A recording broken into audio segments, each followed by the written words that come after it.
Shalom family, shalom mishpachah. Hope that everyone is having a prosperous, blessed Shabbat, Sabbath, day of rest, rejuvenation, and prosperity. Just a day of healing and deliverance, a day of transformation, a day of deliverance and purification, a day of transparency.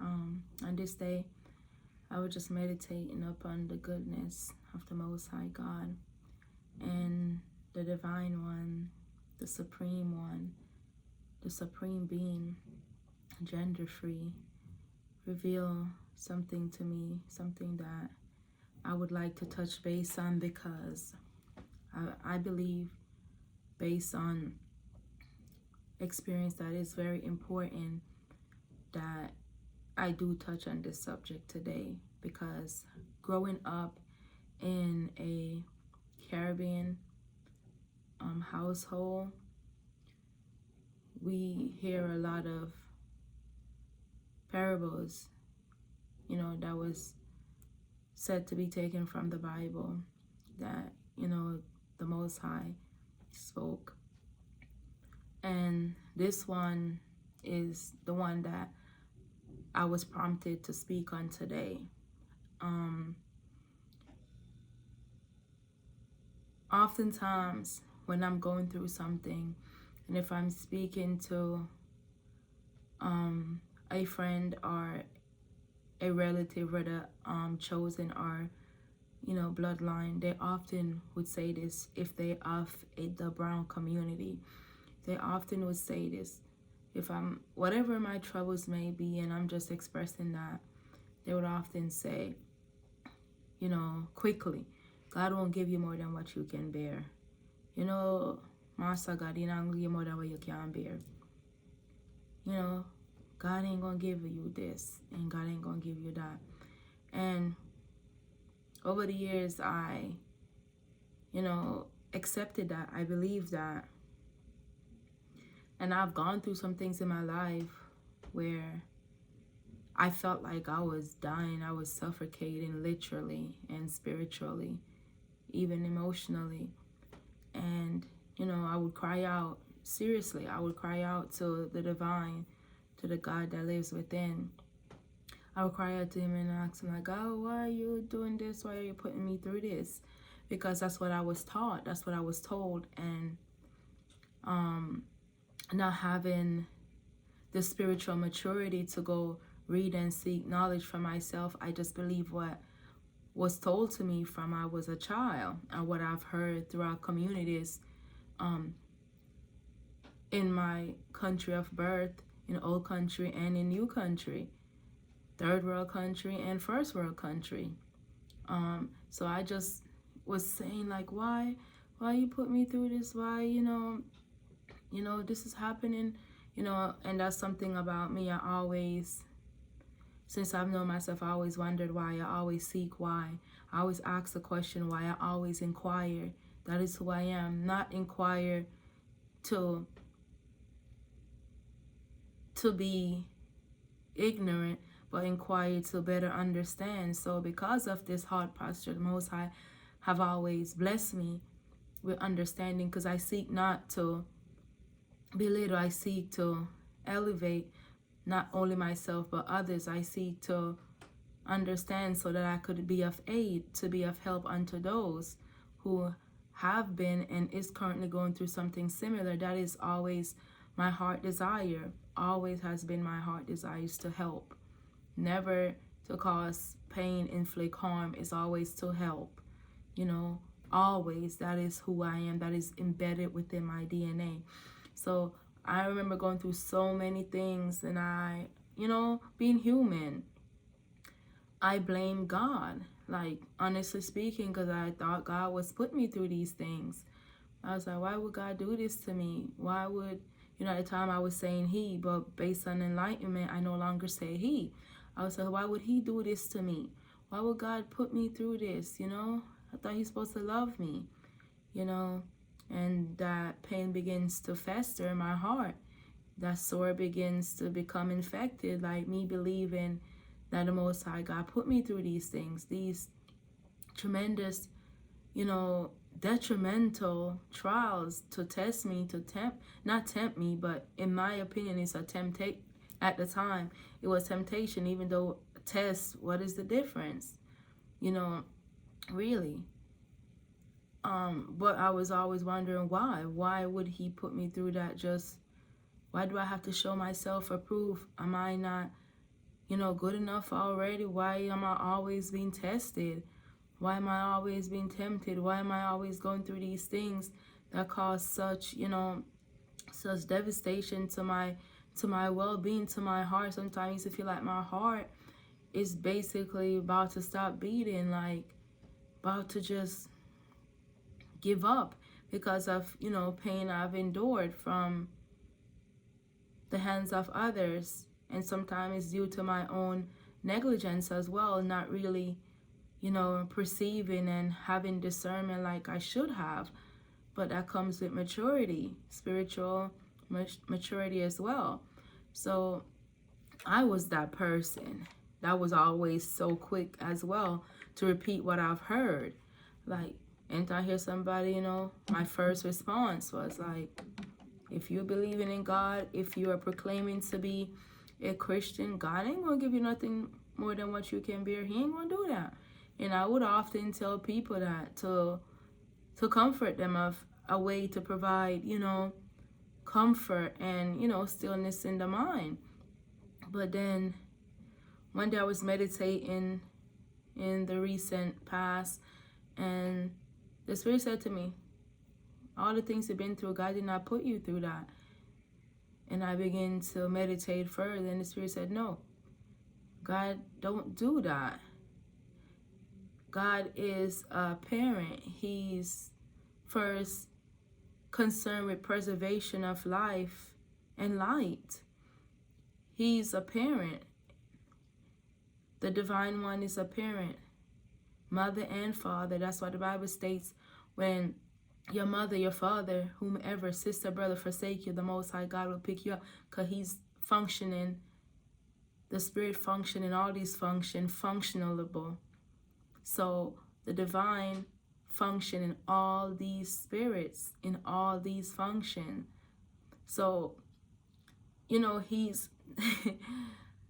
He's never going to just leave you and just let you have to fend for yourself. Just think of a functional parent, not a dysfunctional parent, because you have parents out here, mothers, who have their children and they don't care for them and they don't love them like they should, and they ill-treat them and they abuse them in all kinds of ways. And you have fathers who have done the same thing and even worse. So when you think of a functional parent, your parents want you to succeed. They want you to be greater than they were. They want you to have more understanding. They want you to be financially stable. They want you to be spiritually stable. They don't want anyone to hurt you.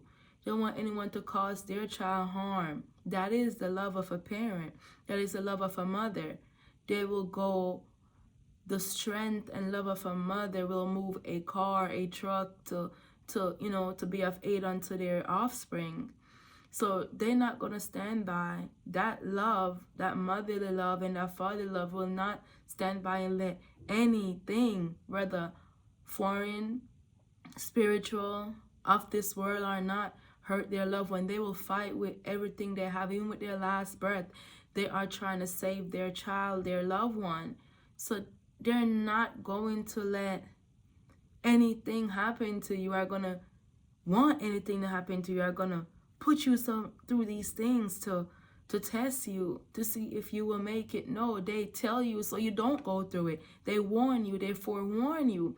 Like, baby, don't do this. I've done this. If they're a transparent parent, they're like, baby, I've done this. I've been through this. Watch out for this. They don't want the same things to happen to you. And that is love. Love heals. Love protects. So they don't want those things to happen to you. So they're always warning you in hopes that you may hearken, you may shema, you may hear and do, and not allow these things to inflict harm and pain upon your vessel, on your soul, because they know the detriment of it, because they themselves have gone through it. So they don't want that to happen to you. And that is the love of a parent. So with the Most High being a parent, being a creator of creations, all things, of course that spirit, the divine, is not going to want anything happening to the creations. So that's how the spirit helped me to fathom what God truly desires. Is from the love of a parent through experience, that I'm a mother and I'm always speaking to my beloved daughter, like always trying to do this, watch this, don't, because I don't want anything happening to her. I don't want anyone to hurt her. I don't want anyone to cause any, traumas to her vessel that is hard to repair. So I'm always speaking to her. That's that love, praying that she'll be okay, praying that any crazies, any vile individual don't try to inflict harm on her, because I know in my heart I will avenge her. So being a mother, and even from my own father, I see that love, like, hey, he will walk through hell to avenge someone who have harmed me. So then the spirit showed me like my father. I'm like, look, that is a father. He doesn't want anyone to hurt you. He's not going to send you down the street knowing that there is snakes and wolves and things that could damage you, to hurt you. He's going to tell you, no, go the other way. So the spirit been to show me the comparison. I'm like, look at who you are. Look at your father. And you begin to understand the love of a parent, because you have been exhibiting this love for years through your heart posture, through the heart that was given unto you. So I begin to look, and I was like, yeah, no, that is not of God.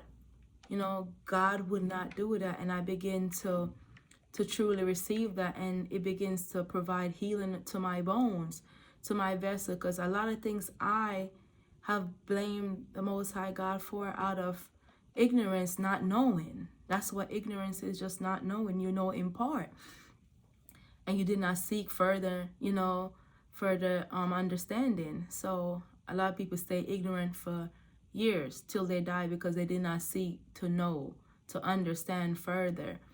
So I was ignorant in that area, and I blame God for so much, because I thought he did it, because that's what I was taught. That's how I was raised to believe, like, God takes, God kill, God this, he give it, he take it.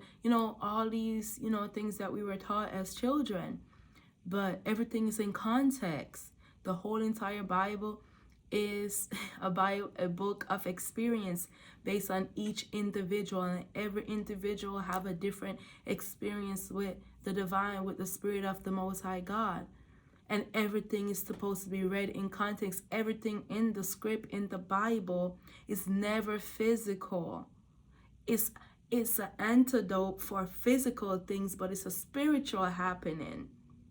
The spiritual happening is the antidote for the physical things that occurs on earth with us as human, due to our sinful nature and the things that we do to cause pain to others and even ourselves, our behaviors, the things that we choose to indulge in. So the Bible is a spiritual antidote for the poison, which is sin. So I begin to just pray and seek, a deeper understanding, because that is something I personally needed to understand better, to no longer do, to no longer practice, to completely repent from. And so I'm not going to just talk to you about it without giving you context from the Bible. And that's something we also need to understand as believers, as spiritual beings. Everything is spiritual. Everyone on this earth is a spiritual being, have spiritual antennas, whether they choose to use them or not, or they choose to use them for good or evil. But we all have been born of spirit and flesh, all things.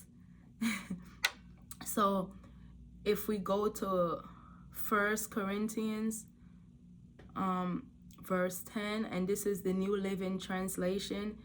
So this is First Corinthians 10 verse 13, and it states, the temptations in your life are no different from what others experience, and God is faithful. He will not allow temptation to be more than you can stand. When you are tempted, He will show you a way out so that you can endure. So what the Spirit is saying, or what the prophets, those that have experienced temptation, what Rabbi Paul Shaul is basically saying in this text is that not that God, that's the thing, in time of adversity, in time of pain, sorrow, we tend to blame someone. We tend to blame especially someone that is absent. We tend to blame things that we don't understand, and that's the human nature.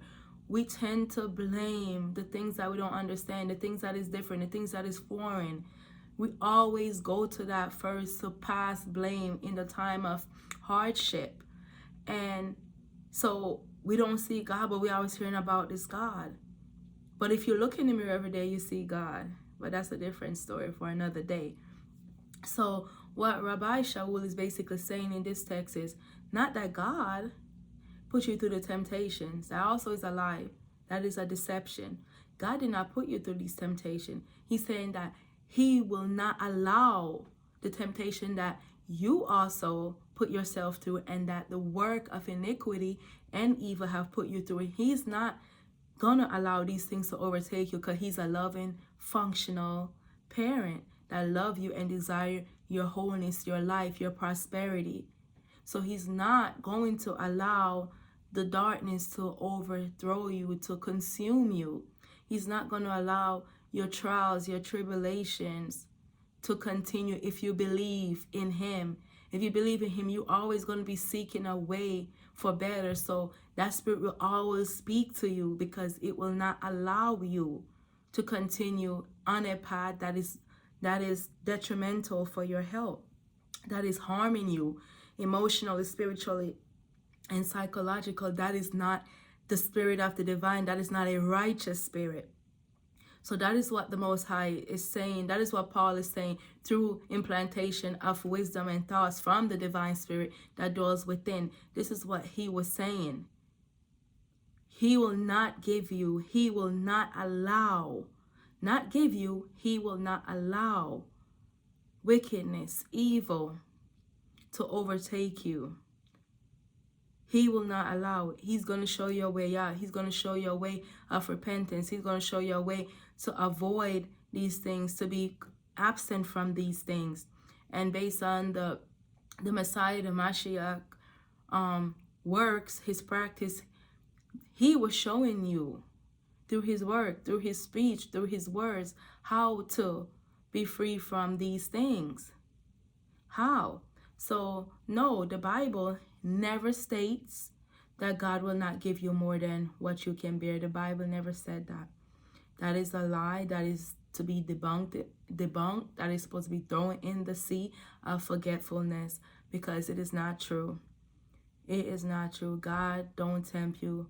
God don't give you more than what you can bear. He never said that. Paul never said that. He said that He, the Spirit of the divine, will not allow temptation to be more than you can stand.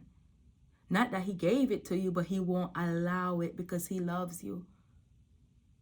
He said, when you are tempted, not when I have tempted you. It states when you are tempted, He will show you a way out so that you can endure. What does it mean to endure? To prosper, to be in good health, mentally, physically, emotionally, spiritually.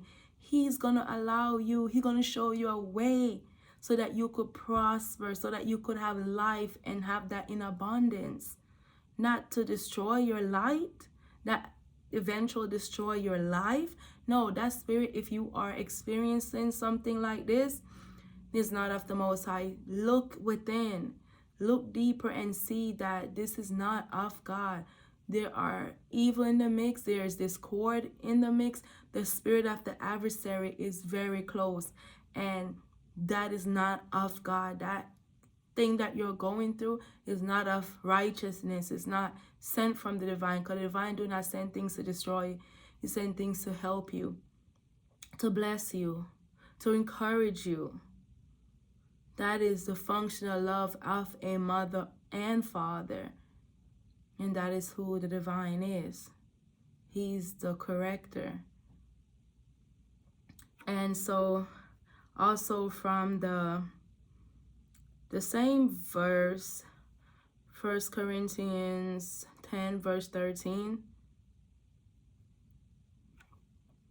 I'm going to read it from the TS 2000. That one has the Hebrew words in it. It says, "No trials have overtaken you except such as in common to man, and Elohim, which means God, power, is trustworthy, who shall not allow you to be tried." Oh my gosh, beyond what you are able, but with the trial shall also make you the way of escape, enabling you to bear it. So, see, Elohim is not doing that. He's not testing you and giving you all these tests so that, to see if you're going to fail or pass. He's not going to allow the things that you endure, the things that you are experiencing on this earth to also consume you. Because love is protection. Love is guidance. Love is healing. Love is prosperity. So, yes, that is a lie. And I just wanted to debunk that in the name of the Most High God, the divine spirit that dwells within man, the Ruach HaKodesh, the spirit that enlightens man, the spirit that shows all things to be true or untrue. Allow the spirit to move you, to lead you, to guide you. Seek, and all things shall be given unto you. All that you seek shall be made clear. So seek for yourself and allow the Most High God, the spirit of prosperity, of life, to heal you, to direct you. Test the spirits. Experience the spirit. And you will see what's true. Pray for discernment. Pray to not be deceived by any man or woman, by any lies, anything. Pray to not be deceived. Pray that the Most High give you a spiritual eye to see all things. To see all things in the darkness and in the light. And it will be given unto you. Because he's not a respecter of no man. What he give to one, including one man, he will give unto the next. So just pray for the Most High God to just bless you with understanding, with discernment, that you will not be tricked by any wolves in sheep clothing, because there are countless of them out here teaching and preaching in all communities, in all coverings, and they will try to deceive you, because the devil is a lie, and he seeks to overtake those that are immature in belief. And that spirit will poison your mind, and you'll believe all kind of lies and deception, and then you'll begin to blame God, but he was not the one that did it. It was the man operating in wickedness, or the woman, and allow the spirit of evil, of deception, of lies to overtake them, because that's what they seek, that's what they desire, to rule over man. They do not desire to heal man, to liberate man, to free man. They do not desire to love mankind. They desire to rule mankind. And anything or anyone that was not chosen for any professions or path that they're on, they will only do harm and not good. That's also another thing to look out for. When someone is chosen and they have a love and a passion for what they're doing, they will not hurt people, because that love will be the light to show them a way, to help, to heal, to save. But when you know when someone is not of God, look at their works, look how they treat people. Look at what they do unto others in time of trials and tribulation, in time of their own pain. Look how they treat others, and you will know if they're sent. Because a person that is chosen is called, not them chose to be called, is chosen to lead. You will see the fruits. They will only want to help. They will only want to set the captive free. They will not just want to rule you. Because every vessel is given a choice. The Most High means to choose life. You always have a choice. So just remember that the Spirit of the Divine is never going to try to rule you and not lead you to a way that's going to enlighten you, that's going to help you, that's going to liberate you. Because love sets free. When someone is called to leadership, to be a spiritual advisor, a spiritual leader over others, they will always lead with their heart. They will always lead with their heart. The heart and the mind is one in the same, disconnected. And then they will have a love for themselves that they would not want to do unto themselves what they would do unto you. They would not want to inflict any harm upon you because they wouldn't want any harm inflicted on them. They're always going to be seeking, praying, fasting for a way to help people. It's going to hurt them to see their people without.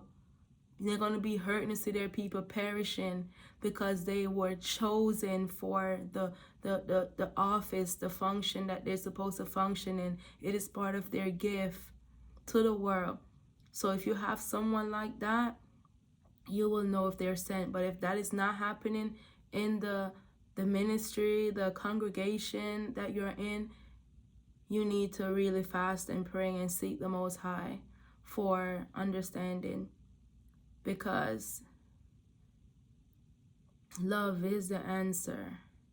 Love is the key that opens the door. So once you love someone and you're seeking to love someone, you will not be hard, like belittle them. You will not want them to suffer.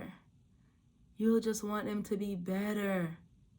Even if you're not in a good state, but you don't want that for them. You would not want them to go through the pain that you have gone through. You would not. It will break your heart to see them hurt. It will literally break you into pieces to see someone suffering or gone through something as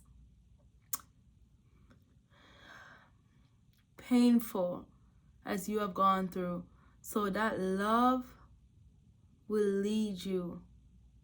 But if that person is not operating in that, they just want to rule and be over others, they will rule you to your demise. If you allow them, they will rule you to remain in hell on earth. They will rule you to be emotionally and spiritually depressed. You will never grow, not truly, only what they want, the areas in which they want you to grow in. And they will be using the Bible as a physical tool instead of a spiritual citational tool. It is a citational tool. Everyone's life is different. And the Bible is based on the life experiences of all the individuals that happened to written stories about. Many wasn't in there. But we are writing our own Bibles each and every day. So seek the divine, pray, cry out for help, and it will be counted to you. It will be given unto you. So that is all I have for you all. And remember, the Bible did not say that. God will not give you more than you can bear. The Bible never state that. Rabbi Shaul never said that. God don't test and tempt you. But he sends aid. He sends relief. Just like when the Messiah was tempted, he sent his angels to pick him back up, to minister unto him. Who was tempting him? Who? According to the scriptures, who was tempting the Mashiach, the Messiah? Who took him up to high places and showed him all the riches of the world? Who? Was it God or was it the adversary? And what did the Spirit of the divine, of righteousness did? It sent relief. It sent help. It sent It sent something, someone to save. It sent a messenger, angels, malachims. It sent help unto his prophet. That's that's what the divine does. The divine is your aid. The divine is your compassionate aid. Where does compassion come from? The heart. The heart speaks. The hearts bleed.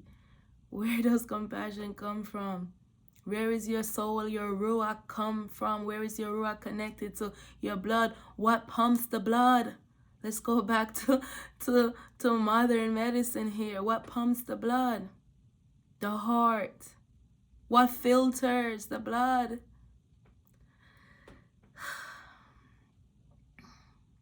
Amen. Hope that this may have been a blessing unto every and anyone that come across it. And please, when you're moved, please share, send to someone to help liberate, to help free the consciousness. That is what we're here for, to be of aid unto others. So send unto someone you love so that they also can feel love from the divine and begin to repent and heal from the years of, of blame that they have, imposed upon the spirit of love.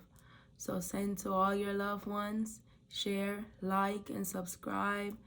And as I'm prompted by the spirit of love, the divine, I will speak. I'm always searching and seeking on what the Most High would like for me to share. And whatever I learn, I will share on this channel. Whatever I learn to be of help to my people, to the people I love, to just my fellow brothers and sisters in humanity, I will share. Nothing or no one will ever stop me again. I will share the goodness of the Most High God. I will share anything and everything that I'm able to help others, because that is who I am. Okay, you all, I love you all with the love of the Most High God. I love you divinely, and much love, much peace, much prosperity on this Shabbat, this day of rest. I pray that you all find peace. I pray that you dwell and remain in heavenly places. Okay, shalom.